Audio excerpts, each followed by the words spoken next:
Shalom amigos, le habla Joseph, director Es Jaime, y tú estás escuchando el programa de Hashem, El Camino de Dios. Programa que llega a ustedes de parte del Ministerio Es Jaime, Ministerio del Árbol de la Vida, el árbol en el que fuimos injertados. Gracias le damos una vez más al Todopoderoso por permitirnos estar con ustedes aquí en PAB 550, como de costumbre, todos los domingos a las 7:30 de la mañana, hora de Puerto Rico. Un programa de media hora donde compartimos con ustedes las maravillas que estudiamos durante la semana. El camino de Dios. No hemos parado en el camino bueno y hemos buscado el camino que es bueno. Hemos dicho, no hemos parado en los caminos y hemos buscado el camino que es bueno y hemos andado en él. Y lo hacemos para honrar a nuestro Creador, para servir a nuestro Mesías y para hacer la parte que nos corresponde en este tiempo, según el llamamiento que tenemos. Como ustedes saben, en esta media hora vamos a hablar un poco sobre las cosas que estudiamos en la semana y como ustedes saben, todos los Shabbats hacemos una lectura conforme al estatuto de los discípulos, donde le dijeron se ordenó en la congregación de Jerusalén, que era lo que se llama la iglesia madre, si podemos decirlo así, que los gentiles tuvieran una observancia de pureza importantísima para poder escuchar a Moisés todos los Shabbats. Y esto nos testifica de que aún después de la muerte del Señor, los discípulos enseñaban las Sagradas Escrituras que ellos tenían en ese momento. Porque en ese entonces no existía, amigos, el Nuevo Testamento y por consiguiente, ¿qué iban a enseñar ellos? Y vas a ver que en los mismos escritos de los primeros discípulos, vamos a ver que Yeshua, en Lucas, por ejemplo, leemos que Yeshua le mostraba desde Moisés hasta los profetas las cosas concernientes a él. Y esto es interesante porque nos invita a nosotros a regresar a esos libros y ver qué eran las cosas que Yeshua le mostraba a sus discípulos con respecto a él, que se encuentran en estos textos, que nosotros, pues, por razones históricas, razones de decisiones tomadas por líderes pasados, desconocemos porque nos hemos enfocado en una parte del libro y hemos reinterpretado lo que se dice en ese libro o esa parte del libro sin tomar en consideración el fundamento donde se construye ese libro. Así que eso estamos haciendo aquí con ustedes, compartir con ustedes lo que estudiamos en una semana completa. Así que vamos a comenzar con el favor del cielo. Y primero quiero que para efecto de registro, recordarles que nos encontramos en el día 11 del mes de abril del año 2021 y eso equivale al día 29 del mes de Nisan, de acuerdo al calendario de Gilel II. Es decir, que el mes concerniente al memorial de la Pascua y la muerte y la resurrección del Mesías, de acuerdo a cómo el pueblo de Israel tenía el conteo de los tiempos, ha pasado o está por pasar. Ya el día de mañana se acaba el mes y comienza otro nuevo. Y esto, pues a la misma vez nos lleva a recordar que ha comenzado una nueva semana. Porque si el Shabbat es el último día de la semana, de acuerdo a la Escritura, pues entonces el domingo es el primer día de la semana. Y la semana pasada estudiamos, el jueves pasado tuvimos una enseñanza especial relacionada a la clase de los jueves, donde habíamos anunciado con anticipación que íbamos a estar estudiando o íbamos a estar hablando sobre el tema de qué es el Evangelio. Y esto surge de un amigo que me hace la pregunta, More, ¿qué es el Evangelio? Y tuvimos la oportunidad de, en casi 2 horas, poder mostrar por las Sagradas Escrituras el origen del Evangelio. Muchos de nosotros pensamos que el Evangelio es simplemente la muerte y la resurrección, creer en la muerte y la resurrección de Yeshua. Pero la muerte y la resurrección de Yeshua es parte de el panorama general del Evangelio. Si vamos al principio de la Escritura, vamos a descubrir que desde el principio se habla del Evangelio. Incluso el autor de la carta a los Hebreos, si no me equivoco, en el capítulo 4 de Hebreos, habla de cómo Moisés, a la generación que salió de Egipto y caminó en el desierto con él hacia la tierra que Dios le había prometido a la descendencia de Abraham, Isaac y Jacob, le fue predicado el Evangelio. Imagínese usted si el Evangelio consiste simplemente de la muerte y la resurrección de nuestro Señor. ¿Qué fue entonces lo que Moisés habló allí? De seguro Moisés no habló de que el Mesías moriría y resucitaría, porque ellos no tenían idea sobre eso. Todavía los eventos futuros, los eventos que tenemos en la Escritura después de Moisés no han sucedido. El pueblo no ha violado el pacto, como escribe Jeremías, y el exilio por la violación del pacto no había ocurrido. Entonces, ¿cómo podemos entonces entender el concepto del Evangelio? Ayer, el jueves pasado, estuvimos hablando de eso, explicando que la base para comprender el mensaje del Evangelio se encuentra en entender el mensaje general de Génesis 1, 2 y 3.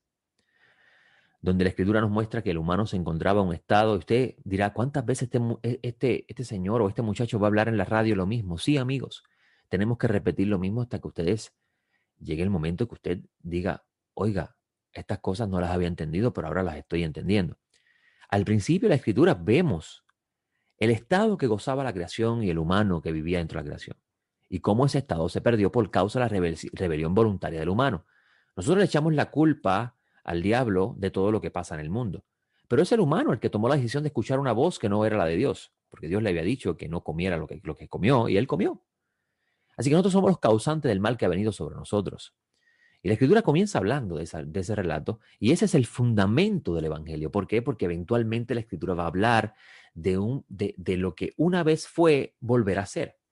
En un principio, la Escritura nos muestra que Dios tenía comunión con el hombre, el humano, Adam, que significa humano en hebreo, el humano gozaba de relación de cercanía con Dios. Dice la Escritura que Dios caminaba por el huerto y se encontraba con el humano. Y esto nos lleva entonces a hablar de la porción que estudiamos ayer, que vamos a estar llevándolo a la medida que vamos hablando un poco de lo que es el Evangelio. Y el jueves pasado mostramos que el fundamento para comprender el Evangelio se encuentra en el libro de Génesis. Y cuando los discípulos hablaron de la muerte y la resurrección del Mesías, estaban hablando de la muerte y la resurrección del Mesías como la culminación del plan que está concretizado en la idea del Evangelio.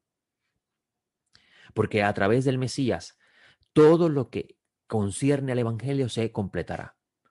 Ahora, ¿es acaso el Evangelio el anuncio de si crees en el Señor Jesús, vas a ir al cielo y si no crees en Él, vas a ir al infierno?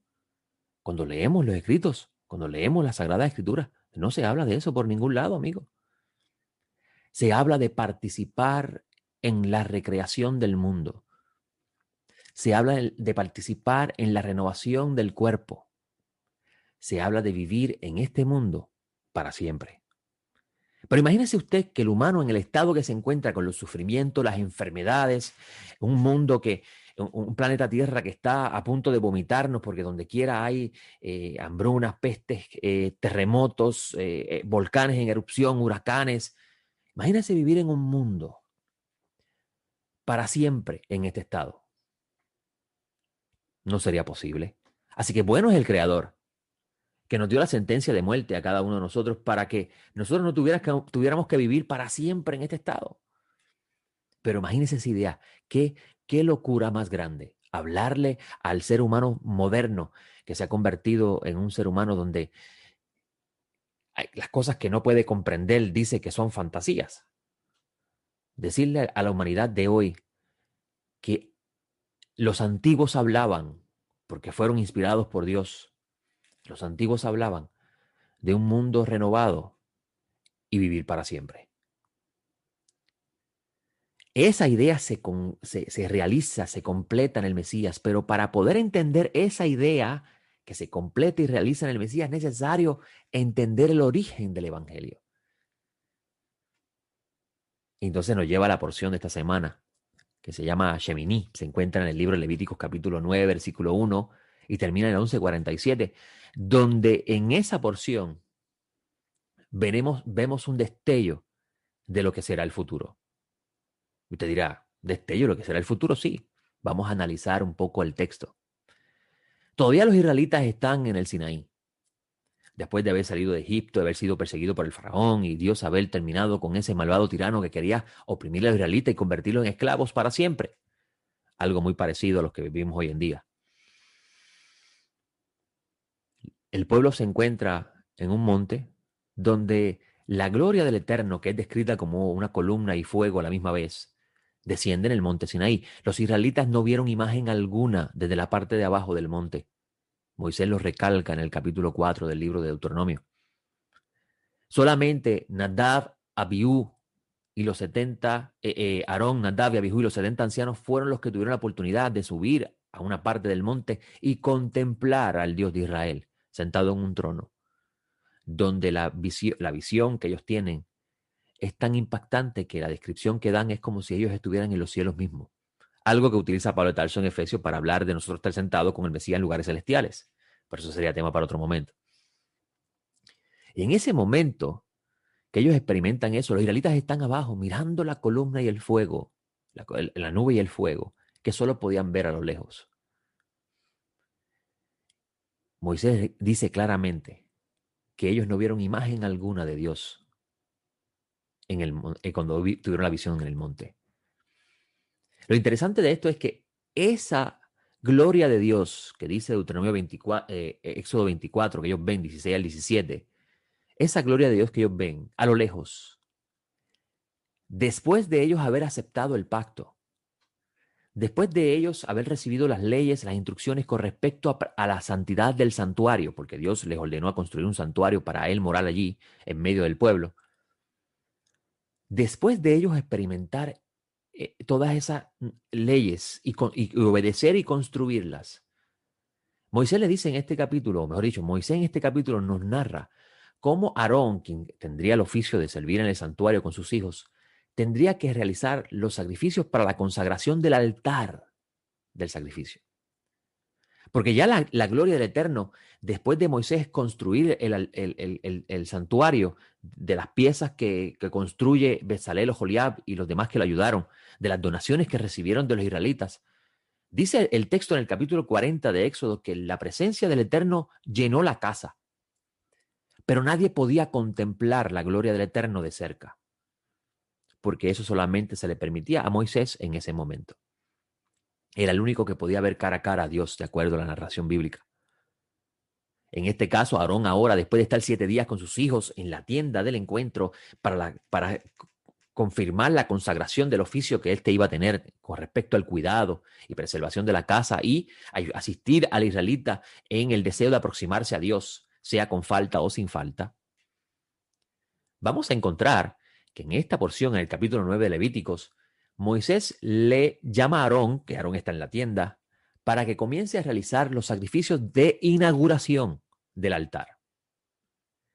Si usted no lo sabía, el altar, de acuerdo a la narración bíblica, que se encontraba en el patio del santuario, y el santuario tenía unos límites donde hasta ahí podían llegar los israelitas, y solamente el que iba a ofrendar la víctima entraba a un espacio donde hacía lo que el sacerdote le decía que tenía que hacer, y el sacerdote lo asistía para llevar la ofrenda al altar que se encontraba fuera del tabernáculo, pero en el patio del recinto que estaba cercado por una cerca para proteger el espacio de la santidad. Y ese altar estaba tenía una rampa, es decir, que estaba en comparación al nivel de la tierra, era más alto que las demás cosas que estaban alrededor de ella, las mesas, por ejemplo, el lavatorio y todas esas cosas. Esto es importante porque eso era, amigos, lo que el de afuera, que no era sacerdote, podía contemplar con respecto a la deidad. Al ser alto y estar por encima del nivel de la cerca, las personas podían ver cómo el sacerdote subía la rampa, ofrecía a la víctima y el fuego eterno se mantenía encendido en ese altar y la nube ascendía de los sacrificios. Ahora en este relato, Moisés dice en el libro de Levíticos capítulo 9, Moisés dice que Dios va a aparecérsele a su pueblo. Es decir, que va a salir del santuario y todos van a poder contemplar de cerca la gloria del Eterno. Aquellos que vieron de lejos, ese fuego que Moisés describe como un fuego que parece que consume, pero no es un fuego que se apaga, es algo que está vivo. Es la forma de poder contemplar la manifestación divina de un ser que no podemos comprender con nuestra mente, amigo. Ahora va a hacerse visible ante todos lo más cerca posible en la casa que ellos construyeron para él. Y eso es lo que encontramos en este texto de la Parashá esta semana, la sección de la Torá esta semana, donde ellos dicen, o mejor dicho, Moisés nos dice, que después que Aarón hizo todo lo que hizo, amigos, de acuerdo a lo que el Eterno había ordenado, y eso es algo bien importante que usted sepa, amigo, Moisés le instruyó a Aarón y Aarón hizo todo lo que el Eterno había ordenado, y todo lo que el Eterno había ordenado se encontraba en los capítulos anteriores. Se encuentra en los capítulos anteriores del libro de Levíticos, donde el Eterno, cuando llama a Moisés adentro de la tienda del encuentro, comienza a dar las instrucciones con respecto a preservar la santidad del santuario y la pureza del lugar. Y Moisés le dice, prepárense porque hoy el Eterno se le aparecerá a ustedes, será visto por ustedes.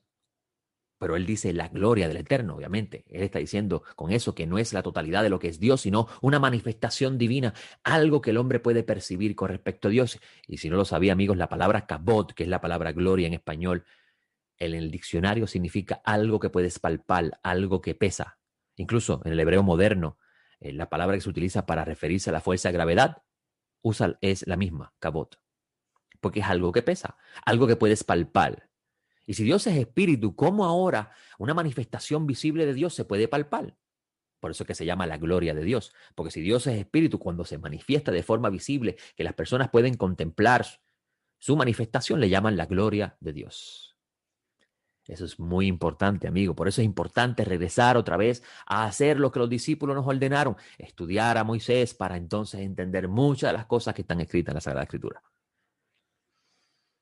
Y dice en el capítulo 9, versículo 23, que después de que Aarón terminó de hacer todo el ritual necesario para la inauguración del altar, que está en la parte de afuera del santuario, en el patio, Moisés entró con Aarón a la tienda de reunión. Es como si le dijeran al Creador, ya hicimos lo que nos ordenaste. Y cuando salieron, bendijeron al pueblo. La gloria del Eterno apareció ante todo el pueblo, es decir, que salió de adentro de la casa. Y de la presencia, dice el versículo 24, del Eterno salió fuego y consumió el holocausto sobre el altar. Y al ver todo esto, el pueblo gritó de gozo y se postraron sobre su rostro. Pero en ese momento de furor y efusividad y emoción, si no hay control y orden, pueden ocurrir los desastres. En el capítulo 10 nos dice que Nadab y Abihú, que eran los hijos de Aarón, que tenían el oficio de asistir a su padre en el santuario, y una vez que su padre muriera, ellos iban a ser los herederos del oficio. Es decir, que la responsabilidad más grande recaía sobre ellos, Aarón y los hijos de Aarón, porque fueron los escogidos para preservar el orden de la casa. Cometen un gran error. Ofrecen algo que el Eterno no había ordenado. Esto significa que de las cosas que Moisés recibió mientras estaba dentro de la tienda, después de haberse construido la casa y el Eterno haber habitado en ella, esto que hizo Nadab y Abihú no estaba prescrito. No se había dicho. Y el mismo fuego que consume las ofrendas como aceptación de lo que hizo Aarón por el pueblo y por él, el mismo del que salió fuego, sale ahora fuego para consumir a los desobedientes, a los que hicieron lo que no se le había dicho. Ahora, ¿qué llevó a Nadab y Abihú a hacer lo que hicieron? Es bien interesante ver que la Escritura aparenta decirnos, amigos, que en ese momento de euforia, de furor, de ese momento de emoción, porque está la presencia del Eterno entre nosotros, de seguro que esas personas tenían que haber vivido una experiencia indescriptible para nosotros. Tener de cerca la gloria del Eterno. Imagínense la sensación que deben haber vivido. Esa emoción muy probablemente llevó a que Nadab y Abihú hicieran algo que no había sido ordenado. Y amigos, esto nos da una gran enseñanza. Dios es un Dios de orden. Y si no respetamos el orden dado, vienen consecuencias. Incluso ayer enseñaba y le decía, de verdaderamente nosotros estamos viviendo bajo la gracia de Dios. Porque si el Eterno fuera hoy a pasar juicio de todo lo que hacemos, que hemos llamado, Dios ha dicho y realmente Dios no ha dicho, ya debiéramos estar muertos. Inventando cosas que Dios no ha ordenado.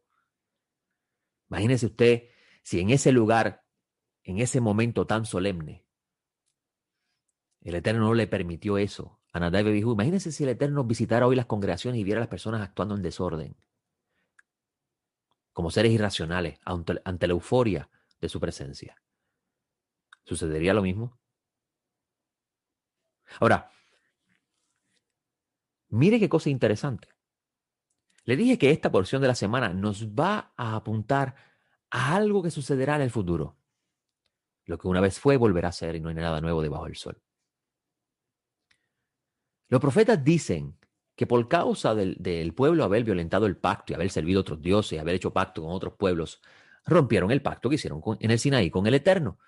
Y como consecuencia de eso, la presencia divina abandonó la casa. Incluso el santo Mesías, en el capítulo 23 de Mateo, habla sobre eso en su época, de cómo la casa también sería dejada desolada porque rechazaron al mensajero y que no volverá a la presencia del Eterno hasta que le dé la bienvenida al mensajero. ¿Quién es el mensajero? El Mesías. Y vamos a ver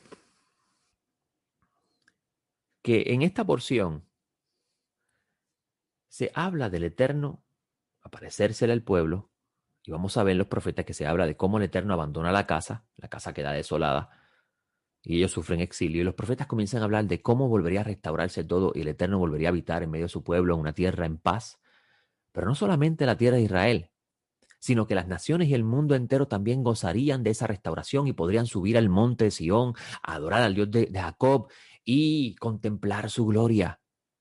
Es decir, que los israelitas, lo que la experiencia, amigos, verdaderamente es incomprensible entender estas cosas para nosotros porque nosotros estamos tan desconectados de la realidad del mundo antiguo que se nos hace difícil. Pero trata de entender esto. Vamos a hacer el esfuerzo. Imagínese usted lo que los israelitas presenciaron en este capítulo de Levíticos.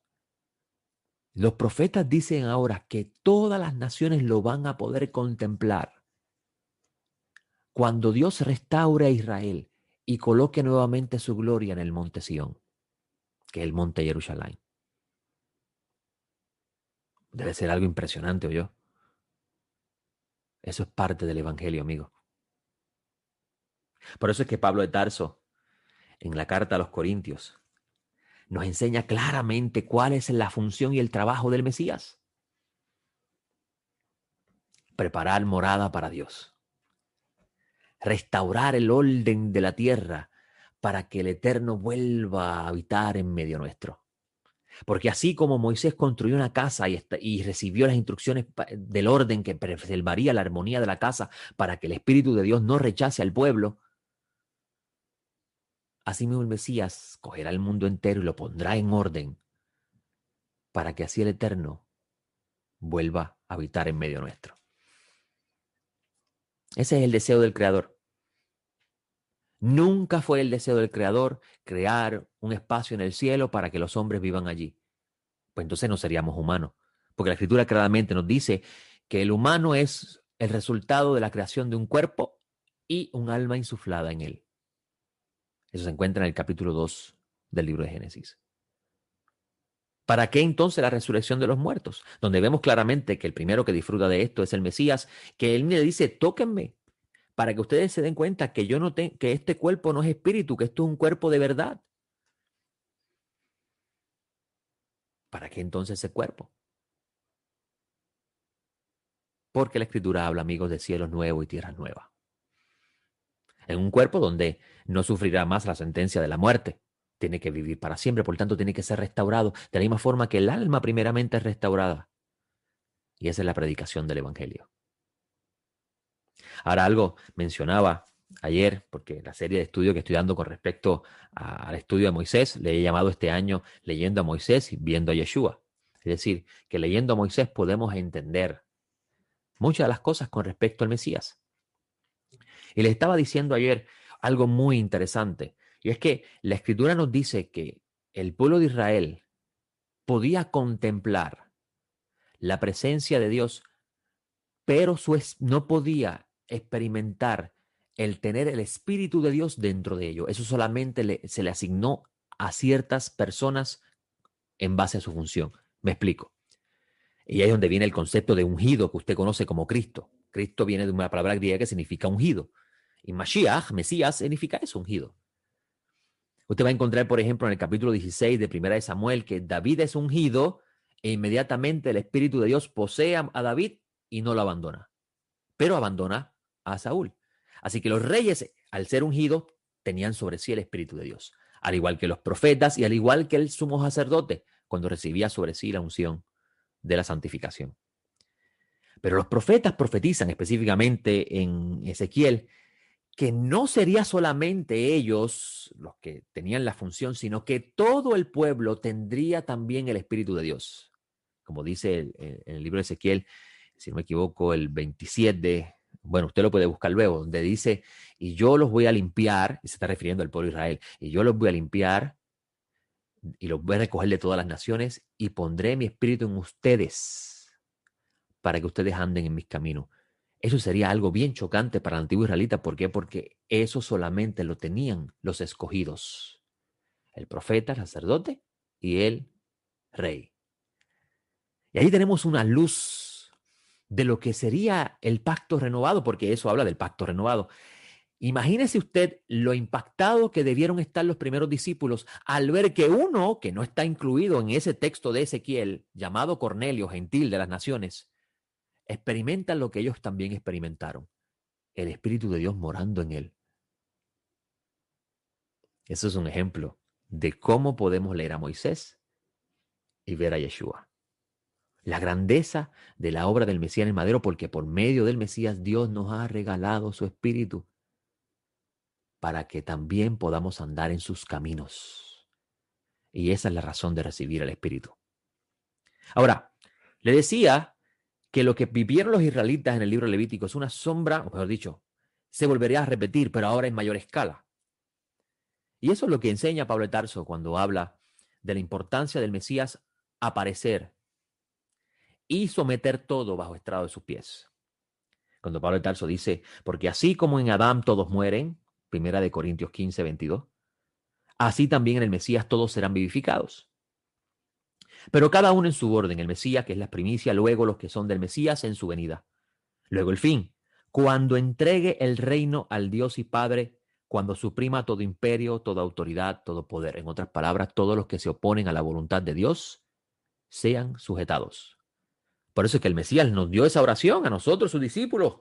Cuando decimos, Padre nuestro que estás en los cielos, santificado sea tu nombre, venga tu reino. ¿De dónde viene el reino? ¿Y para dónde va el reino? Hágase tu voluntad en la tierra como lo es en el cielo. ¿Se hace hoy la voluntad de Dios en la tierra? A eso se refiere Pablo de Tarso en este capítulo, versículo 24.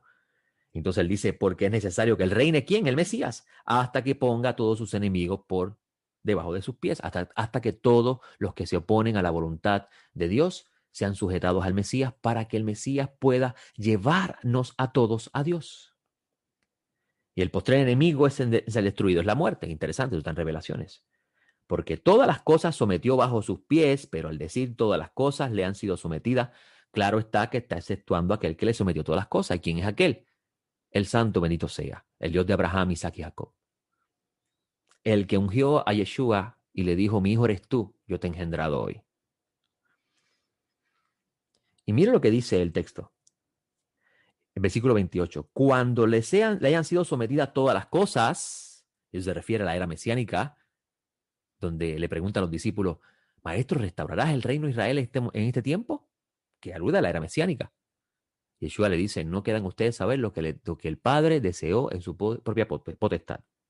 Cuando le hayan sido sometidas todas las cosas, entonces dice Pablo de Tarso, el Hijo mismo se sujetará al que le sujetó todas las cosas para que Dios sea todo en todos. Así que el Mesías, cuando complete su labor, él mismo se sujetará a aquel que le dio autoridad sobre todo para que el Eterno sea todo en todo. Entonces vamos a ver que la función de nuestro Señor Yeshua es preparar al mundo para que la gloria de Dios vuelva a descender sobre el mundo.